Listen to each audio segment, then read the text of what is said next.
পিঁপড়ের বাসায় স্বেচ্ছায় নিজেকে বিসর্জন দিচ্ছে জ্যান্ত কিছু পাখি। অন্য কিছু পাখি আবার হামলে পড়ছে বালিতে গড়াগড়ি করতে। শরীরের উপর শত শত পিঁপড়ে কামড়ে ধরলেও এদের চোখে মুখে অদ্ভুত এক প্রশান্তি। এমনকি ধুলোবালি স্তূপকেও তারা মনে করছে রাজকীয় বাথটাব।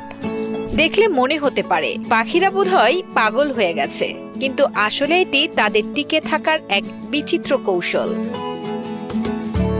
প্রকৃতির এই অদ্ভুত কাণ্ডগুলোকে বিজ্ঞানের ভাষায় বলা হয় অ্যান্টিং এবং ডাস্ট বাথিং। আমাদের অতি পরিচিত চড়ুই, শালিক কিংবা উজ্জ্বল রঙের নীলকণ্ঠ পাখিও এই প্রাকৃতিক থেরাপিতে অভ্যস্ত।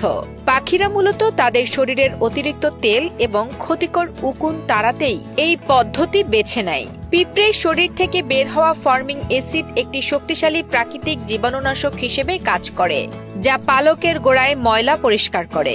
অন্যদিকে বালির সূক্ষ্ম কণাগুলো পালকের আঠালো ভাব দূর করে, শরীরকে করে তোলে ফুরফুরে।